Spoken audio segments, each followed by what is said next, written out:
Perhatikan beberapa semut yang merayap di tangan pria itu. Pria itu menelannya ke dalam mulutnya. Bahkan tanpa melihat mereka, karena mereka adalah manusia di 20.000 tahun yang lalu. Mereka belum makan selama seminggu. Hari ini, mereka akhirnya menemukan segumpal kotoran. Pemimpin suku mengambilnya dan mencium baunya. Masih hangat. Dia percaya bahwa pasti ada kawanan yak tidak jauh di depan. Jadi mereka melumuri wajah dan tubuh mereka dengan kotoran itu. Kemudian merangkak maju di tanah. Setelah naik ke jangkauan serangan, pemimpin suku memberi perintah. Semua orang berteriak dan menyerang yak. Yak yang ketakutan juga mulai berlarian. Kemudian mereka melemparkan tombak di tangan mereka, menghalangi jalan yak. Secara insting, yak berbalik dan berlari ke arah tepi tebing. Saat yak yang berlari paling depan terjatuh dari tebing, para yak di belakang menyadari bahayanya. Segera menolehkan kepalanya dan bergegas menuju kerumunan. Saat ini, salah satu yak melihat putra pemimpin Suk, dan langsung berlari ke arahnya. Laki-laki itu sangat ketakutan. Dia segera berbalik dan lari. Tetapi sebelum dia berlari beberapa langkah, dia tertangkap. Kemudian yak itu berbalik dan mengambilnya dengan tanduknya. Berlari menuju tebing dengan panik. Untuk menyelamatkan putranya, pemimpin suku melemparkan tombak ke arah yak.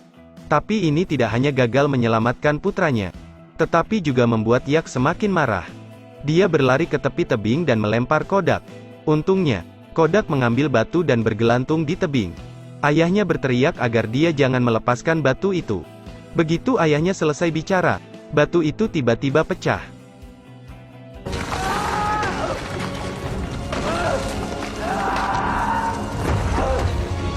Dia jatuh di dinding tebing.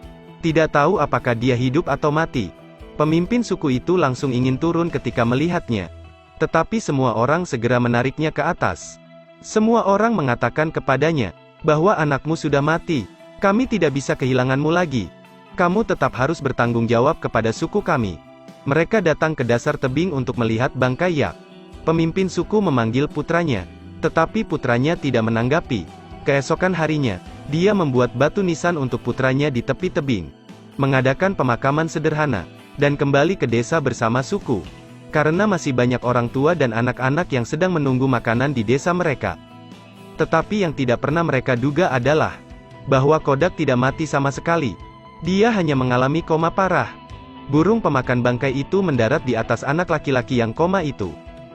Dia pikir, anak laki-laki itu sudah mati.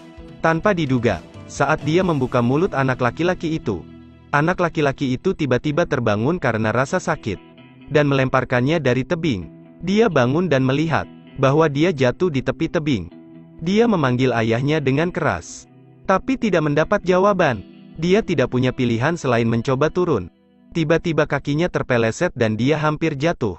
Untungnya, dia menangkap celah di dinding batu tepat waktu. Meskipun dia tidak jatuh, dia hanya bisa bertahan di tebing seperti ini.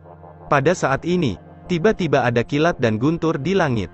Beberapa saat, terjadilah hujan lebat. Selanjutnya, kodak hampir tidak bisa bertahan. Untungnya, ada banjir di dasar tebing saat ini. Dia tahu, bahwa ini adalah satu-satunya harapannya. Jadi dia mengumpulkan keberaniannya, mendorong tangannya, dan langsung melompat turun.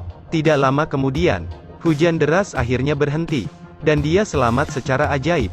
Namun, rasa sakit yang parah di kakinya membuatnya tidak bisa berjalan. Dia lelah dan lapar. Kodak merangkak ke kubangan air dan meminumnya. Setelah itu, dia menggunakan cabang pohon untuk memperbaiki kakinya yang terluka. Ketika dia terlatih-tatih ke puncak gunung, dia tahu bahwa ayahnya dan suku telah pergi dari sini. Hanya batu nisan untuk dirinya yang tersisa. Dia tahu, pasti ayahnya berpikir dia sudah mati. Dia tidak akan pernah kembali untuk mencarinya lagi. Kodak sangat putus asa, sehingga dia menendang batu nisan dari tebing. Tergeletak di tanah dengan putus asa. Tiba-tiba, ada suara dari kejauhan. Dia bangkit dan melihat, ada beberapa serigala liar yang menatapnya di lereng bukit yang berlawanan. Dia dengan cepat berdiri dan ingin melarikan diri dari sini. Tapi segera serigala itu menyusul.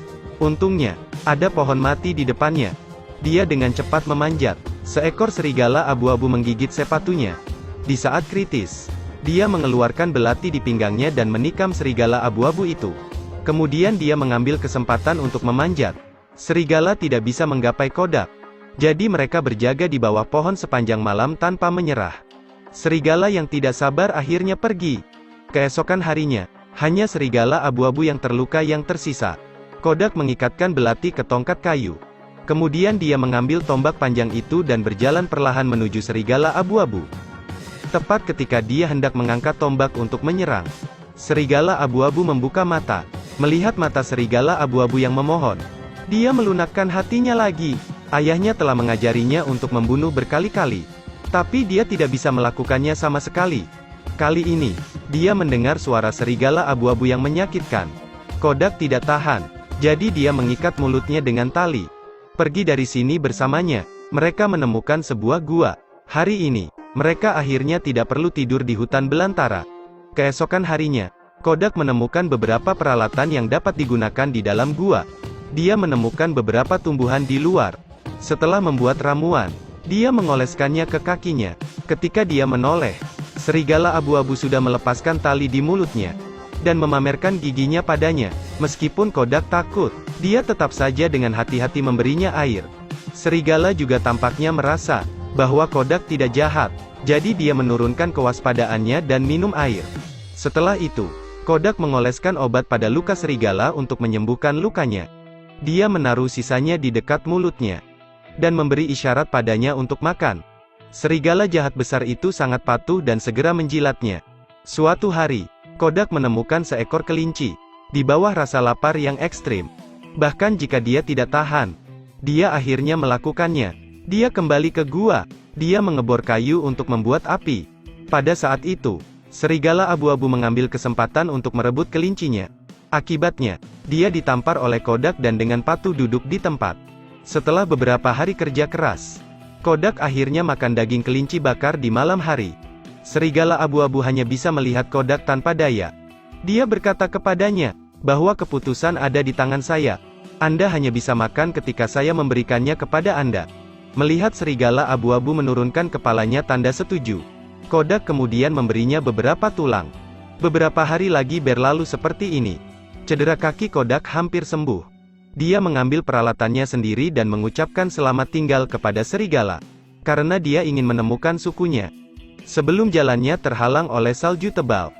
Tanpa diduga, serigala itu mengambil syalnya dan menolak untuk melepaskannya. Kodak membutuhkan banyak usaha untuk menariknya. Dia berjalan di depan. Serigala mengikutinya dan berteriak kepadanya untuk kembali. Serigala hanya berbaring di tanah. Kodak melempar tongkat kayu itu untuk mengusirnya. Serigala membawa tongkat kayu itu. Kodak tidak punya pilihan selain membiarkannya mengikutinya. Dia menamai serigala itu Alpa. Sejak itu, anjing pertama di dunia lahir dengan cara ini. Suatu hari, ketika melewati padang rumput, Alpa tiba-tiba berhenti dan menatap ke depan. Sepertinya dia telah menemukan sesuatu.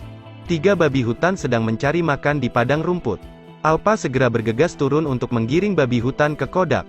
Namun Kodak membiarkan babi hutan itu kabur karena ketakutan. Melihat lemak berada di depan mulutnya. Tetapi malah kabur seperti ini. Karena mereka tidak menangkap mangsa apapun.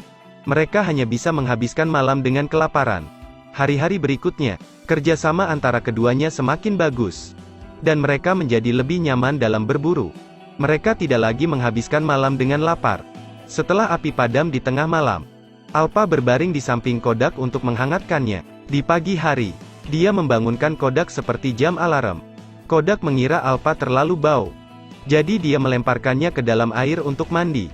Meskipun Alpa sangat enggan, dia belajar bagaimana terlihat seperti anjing. Saat mandi, Alpa tidak lupa menangkap ikan besar untuk makan. Musim dingin segera tiba. Negeri itu diselimuti salju. Saat melakukan pemanasan di dekat api, Alpa tiba-tiba berdiri dengan waspada. Ternyata mereka dikepung oleh sekelompok serigala liar. Serigala itu berjalan mendekat dan terus menggertakkan giginya. Melihat hal tersebut, Alpa bergegas mendekati dan menjilatnya. Serigala itu benar-benar dijilati olehnya. Setelah itu, dia melihat kembali ke Kodak. Kodak mengerti bahwa dia ingin kembali ke sukunya sendiri. Jadi dia berkata kepadanya. Alpa menatap Kodak dengan enggan, lalu berbalik dan menghilang ke dalam malam. Tidak ditemani oleh Alpa, Kodak hanya bisa memulai perjalanan mencari suku sendirian. Setiap malam, dia merasa sulit karena kehilangan Alpa. Jadi dia mati-matian mengejarnya. Tanpa diduga, Es di bawah kakinya tiba-tiba retak. Dan dia jatuh ke dalam gua es. Arus di bawah air menghanyutkannya. Pada saat ini, seekor serigala tiba-tiba muncul di atas es. Itu adalah Alpha yang datang untuk menyelamatkannya. Dia mencoba yang terbaik untuk menghancurkan es. Itu tidak berguna, karena dia terlalu ringan.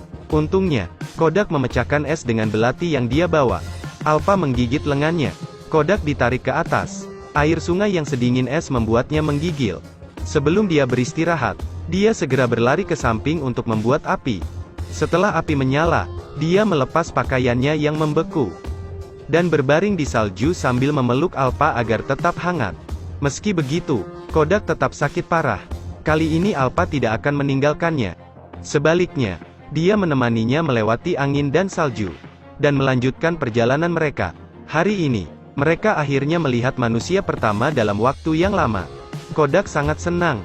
Tetapi ketika dia berlari, dia menemukan bahwa orang ini sudah dibekukan menjadi es. Harapan yang baru saja dinyalakan langsung hancur. Dia mencari tenda untuk waktu yang lama. Tetapi tidak menemukan makanan. Dia hanya menemukan busur dan anak panah di tangan orang ini. Mereka tidak punya pilihan selain melanjutkan perjalanan. Tetapi sebelum mereka berjalan beberapa langkah, mereka menghadapi longsoran salju. Dia dengan cepat mengambil Alpha dan berlari sepanjang jalan. Dalam kepanikan, mereka masuk ke sebuah gua. Alpha menatap ke kedalaman gua. Ternyata ada beruang hitam besar yang bersembunyi di kedalaman gua. Beruang hitam besar itu bergegas ketika melihat Kodak. Pada saat kritis, Alpha bergegas dan menggigit beruang hitam besar itu. Tetapi karena perbedaan ukuran yang sangat besar, pertarungan antara kedua binatang itu segera berubah. Alpha dipukuli secara sepihak. Untungnya, Kodak menembak mati beruang hitam besar itu dengan busur dan anak panah. Tapi Alpha juga terluka parah. Dia berdiri dengan kuat, memastikan bahwa Kodak baik-baik saja. Dia tidak dapat bertahan lebih lama lagi. Dan akhirnya jatuh. Kodak menyalakan api dan membantu Alpha tetap hangat. Sambil membantunya menyeka lukanya. Pada saat ini, dia sudah menganggap Alpha sebagai anggota sukunya sendiri. Setelah beristirahat, mereka melanjutkan perjalanan lagi. Satu orang dan satu anjing semuanya menyeret tubuh mereka yang terluka parah. Dan berjalan maju dengan susah payah. Tidak tahu berapa lama mereka berjalan. Kodak akhirnya melihat tanda jalan yang ditumpuk oleh manusia. Ini adalah simbol suku mereka.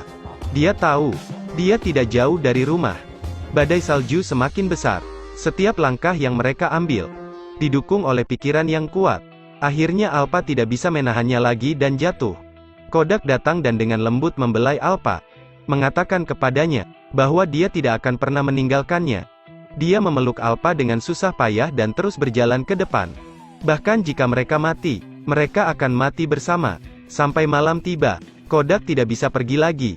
Dia jatuh di salju dan secara bertahap jatuh koma. Dalam keadaan koma, dia melihat bahwa orang tuanya merindukannya. Keinginan kuat untuk bertahan hidup tiba-tiba membangunkannya.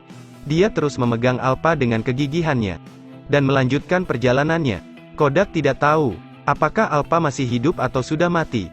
Tapi dia tetap tidak menyerah padanya. Dengan usahanya yang tak henti-hentinya, dia akhirnya melihat sukunya hari itu. Dia berjalan ke dalam suku dengan gemetar. Saat dia melihat ayahnya, dia tidak tahan lagi dan jatuh. Ayahnya memeluknya dengan gembira. Dan sebelum dia pingsan, dia menunjuk ke Alpha dan mengatakan satu kalimat kepada ayahnya untuk menyelamatkan dia. Ketika dia bangun lagi, dia menemukan Alpha berbaring di sisinya dan melahirkan anak serigala. Ternyata Alpha telah hamil selama ini. Dia masih melawan binatang buas untuk melindunginya. Segera setelah itu, di bawah perawatan suku yang hati-hati, Kodak dan Alpha akhirnya pulih. Anak-anak serigala kecil Alpha juga tumbuh secara bertahap. Tidak lama kemudian, semua orang di suku ini membawa serigala ketika mereka pergi berburu. Dengan cara ini, anjing pertama di dunia lahir. Mereka juga memberi serigala ini nama yang sangat istimewa, Wolf Dog.